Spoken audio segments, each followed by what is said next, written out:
Aralam farm 9-ാം ബ്ലോക്കിൽ കാട്ടാനയെ കണ്ട് ഭയന്നോടുന്നതിനിടെ വീണ് ഗർഭിണി ഉൾപ്പെടെ 3 പേർക്ക് പരിക്ക്. അശ്വിനി, ലീന, ജിഷ്ണു എന്നിവർക്കാണ് പരിക്കേറ്റത്. അശ്വിനിയെ വിദഗ്ധ ചികിത്സയ്ക്കായി കണ്ണൂരിലെ ആശുപത്രിയിലേക്ക് മാറ്റി. കാട്ടാന ഇവരുടെ കുടിലും തകർത്തു.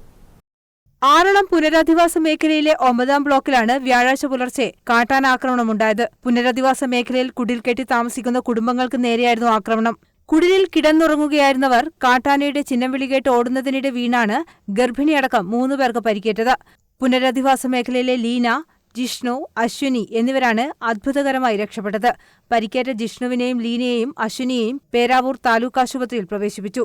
ഗർഭിണിയായതിനാൽ അശ്വിനിയെ വിദഗ്ധ ചികിത്സയ്ക്കായി കണ്ണൂർ ജില്ലാ ആശുപത്രിയിലേക്ക് മാറ്റിയിട്ടുണ്ട്.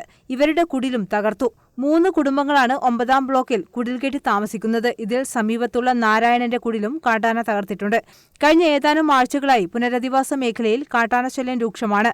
ആനമതിൽ നിർമ്മാണ പ്രവൃത്തി പാതി വഴിയിൽ നിലച്ച സാഹചര്യത്തിൽ പുനരധിവാസ മേഖലയിൽ നിന്നും വ്യാപക പ്രതിഷേധമാണ് ഉയരുന്നത്. News desk, Kannur vision.